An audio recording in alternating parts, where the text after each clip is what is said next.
Magandang araw mga batang mandunong at welcome sa panibagong episode ng Project SOAR series of online academic reviews in Mathematics 9, Quarter 3, Week 7. Ang topic natin ngayon ay tungkol sa special right triangle theorems. Bago natin umpisahan ang ating discussion, let me share with you our learning objectives. First, to illustrate the 45-45-90 degree and 30-60-90 degree right triangle theorem. Second, to explain 45-45-90 degree and 30-60-90 right triangle theorem. And third, to solve problems applying the 45-45-90 degree and 30-60-90 degree right triangle theorem. Square is a quadrilateral that has 4 equal sides and 4 right angles. When a square is cut into halves diagonally, 2 right triangles are formed. These right triangles are called isosceles right triangles or the 45-45-90 degree right triangles because they have 2 equal sides and a right angle. On the other hand, if an equilateral triangle is cut into halves by perpendicular bisector, another pair of right triangles are formed where the interior angles are 30, 60, and 90 degrees. Meron tayong dalawang klase ng special right triangles. Una is yung 45-45-90 degree right triangle o yung isosceles right triangle kasi ang two sides niya or yung dalawang legs niya ay magkapareho ang sukat. And then, the longest side of a right triangle, yung pinakamahabang side po, ang tawag po natin dyan ay hypotenuse. So, this is our hypotenuse kasi ito po yung longest side natin. So, 30-60-90 naman, 30-60-90, another kind of special right triangle. Okay, the longest side is the hypotenuse. And then, meron tayong longer leg. So, yung longer leg po, ayan po yung opposite kay 60 degree angle. And then, yung shorter leg naman, ayan po yung opposite kay 30 degree angle. The 45-45-90 degree right triangle theorem. In an isosceles right triangle, the hypotenuse is square root of 2 times as long as each of the legs. So let us prove the given theorem. Given that triangle STQ is an isosceles right triangle with side ST congruent or equal to the length of side PQ. And let us the two legs or the two sides be represented by x or be equal to x. SQ is equal to T. SQ is our hypotenuse. And the measure of angle T is equal to 90 degrees. So, ayan po yung given. So, we have to prove that the hypotenuse represented by T is equal to x squared root of 2. Okay, the first statement, T squared is equal to x squared plus x squared. Reason, Pythagorean theorem, wherein the square of the hypotenuse is equal to the sum of the squares of the two legs. Okay, meron po tayong ganyan. T is the hypotenuse, then x represents the length of the two legs of the given right triangle. Then, add the similar terms. So, we have t squared equals 2x squared. Then, para t na lang ang maiwan dyan, kailangan nating kuhanin ng square root ni t squared. So, the square root of t squared ay t. And then, the square root of 2x squared is x square root of 2. Because 2 is not a perfect square, maiiwan po siya sa radical sign. So, therefore, in an isosceles right triangle, the hypotenuse is square root of 2 times as long as each of the legs. Again, the 45-45-90 degree right triangle theorem. In an isosceles right triangle, the hypotenuse is square root of 2 times as long as each of the legs. So, pwede tayong gumamit ng table para mas madali nating mai-apply yung ating theorem. So, 45-45-90, pwede nating i-let or gamitin si x to represent the length of the side opposite kay 45. So, since ito 45, 45, pares sila, diba? So, x2 tapos x. Doon naman sa side opposite kay 90 degree or yung hypotenuse, pwede natin gamitin si x squared of 2. So, sa madaling salita, si x represents the leg, okay po, the legs of an isosceles right triangle. Tapos, si x squared of 2, ang nire-represent naman niya is the hypotenuse. Examples. Complete the table below. So, given right triangle LUV as an isosceles right triangle, because angle L measures 45 degrees and angle U measures 45 degrees. So, this is our hypotenuse, LU is our hypotenuse, VU is our leg, and LV is also our leg. So, the given on the table, number 1, given ang legs, ang sukat ay 8 centimeters, so we have to find the length of the hypotenuse. And then for number 2, ang given naman is the hypotenuse, which is 12 meters. So kailangan nating hanapin ang sukat ni legs. And for number 3, ang given naman is the measures of the legs, which is 4 square root of 2 inches. So we have to find the length of the hypotenuse. For number 1, the given is legs are equal to 8 centimeters. So, x is equal to 8 centimeters. And since the hypotenuse is represented by x squared root of 2, so substitute lang po natin si 8, which is the value of x, dito. So, ang magiging sukat ni hypotenuse natin ay 8 squared root of 2. Again, kung mapapansin nyo, yung legs po, which is 8 centimeters, dinagdagan ko lang po siya ng square root of 2. So, ang hypotenuse natin, when the legs measure 8 centimeters, the hypotenuse is 8 square root of 2 centimeters. For number 2, the given is hypotenuse is equal to 12 meters. So, since hypotenuse is represented by x square root of 2, pwede natin gamitin ang formula natin, or ang magiging solution natin is x square root of 2 equals 12. Para x na lang ang maiwan sa ating left side, we have to divide both sides by square root of 2.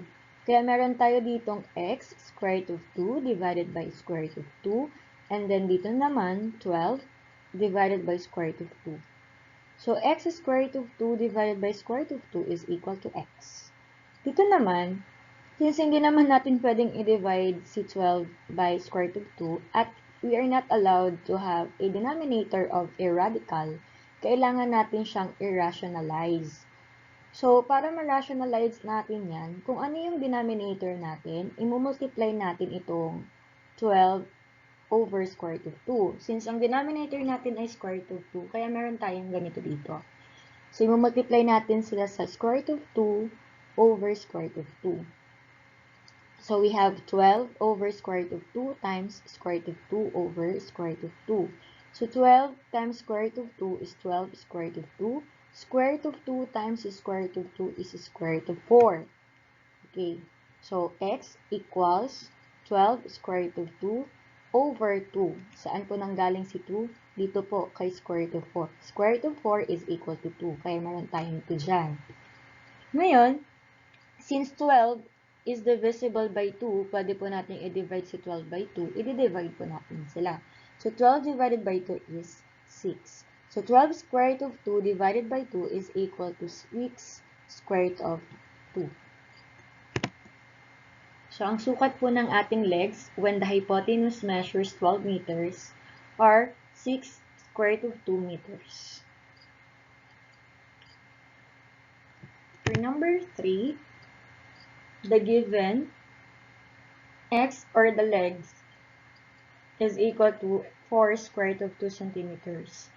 Since hypotenuse is equal to x square root of 2, so ito pong 4 square root of 2, isa-substitute po natin dito. So, magkakaroon tayo ng hypotenuse is equal to 4 square root of 2 times square root of 2. Then, square root of 2 times square root of 2 or 4 square root of 2 times square root of 2 is equal to 4 square root of 4. Since 4 is a perfect square, kunin lang po natin ang square root ng 4, mayroon tayong 2 dito. So, hypotenuse is equal to 4 times 2. Again, saan po nanggaling si 2? Doon po kay square root of 5. So, 4 times 2 is equal to 8.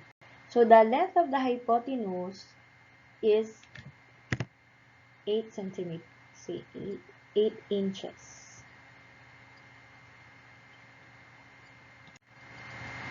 Another example, Tristan has a square backyard with an area of 225 square feet.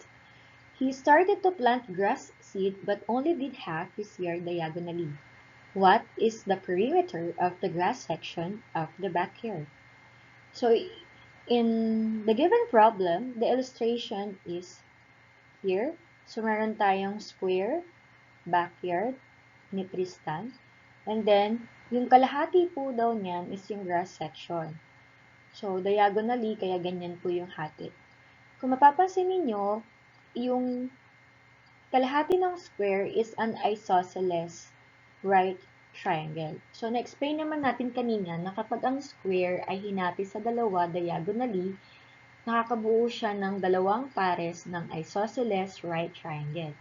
Okay, bakit ito ang sukat nito ay 45 at ito ay 45? Kasi po, ang interior angle po ng square ay 90 degrees. So, since nahati yan, kalahati ng 90 ay 45. And then, ang sukat po nito ay 90. So, meron tayong 45, 45, 90 degrees. So, since 45, 45, 90 degree right triangle ang involved, pwede po natin gamitin si 45, 45, 90 right triangle theorem para ma-solve yung given problem. Pero bago natin magawa yun, since ang given po ay area, which is equal to 225 square feet, kailangan po nating malaman kung ano yung sukat ng sides ng square. So, since area is equal to s squared, or s squared is equal to area, to solve for the length of the sides of the given square, s squared equals a. By substitution, magkakaroon tayo ng s squared equals 225 square feet. And then, para s na lang po ang maiwan dyan, or para makuha natin yung value ni s, kailangan natin kuhanin yung square root ni s squared at square root ni 225. So, meron tayo ditong square root of s squared equals square root of 225 square feet. So, square root po ni s squared ay s, and then square root po ni 225 square feet is 15 feet. Since the length of the sides of the given square is 15, so ang sukat nito 15, this is also 15, this is also 15, and this is also 15. So, kung mapapansin nyo sa ating illustration, itong side na to, at saka itong side na to, it pertains to the leg of the given of the triangular grass section, right triangular grass section. So, kung 15 to, ibig sabihin po, ang sukat ng legs natin, the two legs of the triangular perimeter measure 15 feet. So, this is 15, this is 15. Para naman po doon sa hypotenuse, okay po, since x is equal to 15 feet, therefore hypotenuse is equal to 15 square root of 2. Since hypotenuse is represented by x square root of 2, kung ano yung value ni x, which is 15, lalagyan lang po or dadagdagan lang po or imumultiply lang po natin kay square root of 2. So, ang hypotenuse natin ay 15 square root of 2. Next, ang tinatanong po kasi, what is the perimeter of the grass section of the backyard? When you say perimeter, ito po yung distance around the polygon or the sum of all the sides of a polygon. Since triangular grass section kasi, yung tinutukoy natin saan. So, itong side na to or yung hypotenuse plus the length of the two legs, that is the perimeter. Hence, perimeter is equal to side 1 plus side 2 plus side 3. Or, i-add lang po natin yung 3 sides. Then, by substitution, perimeter is equal to 15 plus 15 plus 15 square root of 2. So, 15 plus 15 plus 15 square root of 2. So, the perimeter is equal to, okay, 15 plus 15, that is 30. plus 15 square root of 2 feet. So, hindi po pwedeng i-add natin si 30 kay 15 kasi po, dissimilar po sila. Kasi ito si 15, meron siyang square root of 2. Ito po, hindi po siya radical. So, ang perimeter po natin, perimeter of the grass section of the backyard of Tristan is 30 plus 15 square root of 2 feet. The 30, 60, 90-degree right triangle theorem. The length of the hypotenuse is twice the length of the shorter leg, and the length of the longer leg is square root of 3 times the length of the shorter leg. The sides lie in the ratio 1 is to square root of 3 is to 2. The 30, 60, 90-degree special right triangle theorem can be used to find the length of any side of a right triangle when the length of one side is given and the angles measure 30 and 60 degrees. Again, the 30, 60, 90-degree right triangle theorem states that the length of the hypotenuse is twice the length of the shorter leg, and the length of the longer leg is the square root of 3 times the length of the shorter leg. The sides lie in the ratio 1 is to 3 is to 2. So, pwede po natin gamitan ng table yan.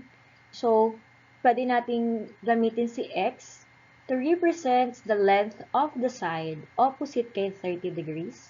And then, yung sukat naman ng longer leg na opposite kay 60 degrees, pwede natin i-represent using X squared of 3. And para naman sa hypotenuse natin, it could be represented by 2x. So, shorter leg be represented by x, opposite po yan kay 30 degrees. And then the longer leg, which is opposite kay 60 degrees, be represented by x squared to 3. And the hypotenuse, which is opposite to 90-degree angle, be represented by 2x. Okay, let us have some examples in solving problems applying the 30, 60, 90 right triangle theorem. So for letter A, complete the table below. So we have here a right triangle with 30, 60, 90 interior angles. So ito po yung ating shorter leg, opposite kay 30, represented by x. And then longer leg, opposite kay 60 degrees, represented by x squared to 3, and then the hypotenuse, which is represented by 2x. So, yung una, the given is the shorter leg, which is 10 inches. So, if x is equal to 10, longer leg natin, x squared to 3. So, sa-substitute nyo lang ito, yung magiging sagot natin dito, is 10 square root of 3 inches. So again, bakit siya 10 square root of 3 inches? Kung ang shorter leg is represented by x and longer leg is represented by x square root of 3, since x is 10, substitute nyo lang po, ang longer leg natin ay 10 square root of 3. For hypotenuse, sabi dyan, ang sukat daw ni hypotenuse ay doble ng sukat ng shorter leg. So, kung ang shorter leg natin ay 10 inches, kung dodoblehin po natin yan, ang hypotenuse po natin ay, so 10 times 2, that is 20. So, 10 inches times 2 is 20 inches. Ito naman sa number 2, ang given naman is longer leg. So, the longer leg is 5 square root of 3 centimeters.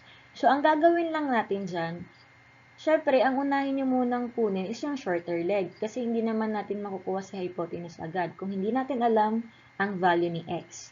So, dito, si longer legs kasi is represented by x squared of 3. So, kung mapapansin nyo dito, ang given, longer leg is equal to 5 squared of 3. Therefore, si 5, ayan yung value ng x natin. So, since x is equal to 5, therefore, the shorter leg is equal to 5 centimeters. For the hypotenuse naman, hypotenuse is equal to 2x. Since x is equal to 5 or the shorter leg is equal to 5, ita-times 2 natin siya para makuha natin sa hypotenuse. So, 5 times 2 is equal to 10 centimeters. Another example, example D. Jeremy is going to show off his skateboarding ability to his geometry class. He has a skateboard ramp must be set up to rise from the ground at 30 degrees. If the height from the ground to the platform is 8 feet, how far is the ramp to the platform? How long is the ramp up to the top of the platform? So in the given problem, so ito po yung ating illustration. Ito po yung illustration ng ating problem. So ito po yung platform. Ang height po ng platform natin is 8 feet. And then yung inclination po or yung angle of elevation ng ating ramp is 30 degrees. So kung ito ay 30 degrees, syempre ang sukat ng angle na to ay 60 degrees. So ang kailangan nating hanapin dyan ay gaano kalayo yung ramp mula doon sa platform. So ayan po yung longer leg natin. And then, gaano daw kahaba yung ating ramp, ito po yun, mula doon sa top ng ating platform. So, ang unknown po dito, or ang kailangan nating hanapin is the length of the hypotenuse and the length of the longer leg. Okay, bakit po kaya hypotenuse and longer leg? Kasi ang given angle po dito is 30 degrees, and 30 degrees is opposite to doon po sa height ng platform. So, 8 feet pertains to, or 8 feet refers to the shorter leg. 8 feet is the length of the shorter leg. So, for our solution, okay po, since the shorter leg is represented by x, and the shorter leg is equal to 8 feet, therefore x is equal to 8 feet. Para mahanap natin ang length ng longer leg, so substitute lang po natin yung value ng x, which is 8 dito. So, if longer leg is equal to x squared of 3, that is equal to 8 squared of 3 feet. Dito naman, since the hypotenuse is twice the length of the shorter leg, since the shorter leg is equal to 8 feet, dodoblehan lang po natin yan. So, 8 times 2, that is 16. So, again, the longer leg is equal to 8 squared of 3 feet, and the hypotenuse is equal to 16 feet. Balikan po natin yung questions. Yung unang tanong, how far is the ramp to the platform? So, ang tinutukoy po dyan is the longer leg. Gaano daw kalayo itong ramp na to doon sa platform? So, since the longer leg is equal to 8 squared of 3 feet, therefore, the ramp is 8 squared of 3 feet away to the platform. For the second question, how long is the ramp up to the top of the platform? So, ang tinutukoy naman dito sa second question natin is the length of the hypotenuse. So, dito sa solution natin, ang hypotenuse natin ay equal kay 16 feet. Therefore, the ramp is 16 feet long up to the top of the platform.